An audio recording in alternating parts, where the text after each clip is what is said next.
पुढची बातमी नागपूरमधून येतेय। नागपूर जिल्ह्यातल्या खापरखेडा इथं एका व्यक्तीची हत्या करण्यात आली आहे। ज्या व्यक्तीची हत्या करण्यात आली आहे तो ग्रामपंचायत सदस्य अतुल पाटील आहे असं समजतंय। त्यानंतर स्थानिकांनी संताप व्यक्त केलाय। स्थानिक रस्त्यावर उतरले आहेत। नागरिकांनी रस्त्यावर उतरून खापरखेडा पोलीस स्टेशनच्या हद्दीमध्ये आंदोलन केलं आहे। आरोपी हिमांशु कुंभलकर या व्यक्तीकडून अतुल पाटीलची हत्या झाल्याचा आरोप आहे।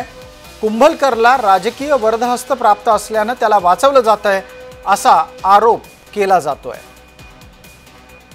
आमचे सहकारी तेजस महातुरे या निमित्ताने जोडले गेले। तेजस, आवाज येतोय माझा? हो, आवाज येतोय। काय नक्की प्रकरण आहे ज्याच्यावर राजकीय समर्थन असल्याचा आरोप आहे? कुठल्या पक्षाचा माणूस आहे हा?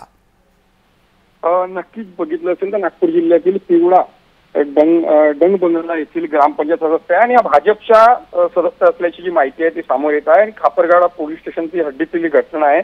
अतुल पाटील हा ग्रामपंचायत सदस्य होता, भारतीय जनता पार्टीशी जोडलेला होता, बूथ कार्यकर्ता होता आणि रात्रीच्या सुमारास त्याची धारदार शस्त्र करून हत्या करण्यात आली। आरोपी हिमांशु कुंभलकर याला पोलिसांनी अटक केलेली आहे आणि एकंदरीत बघितलं असेल तर हा वाद जो आहे ग्रामपंचायत सदस्य अतुल पाटील आहे यांच्यावर हा संशय सुद्धा व्यक्त करण्यात आला। या प्रकरणात आरोपी पुढील तपास करीत आहे।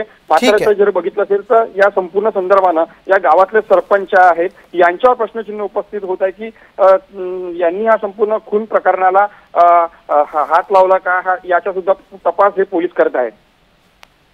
धन्यवाद तेजस या सगळ्या माहितीच्यासाठी।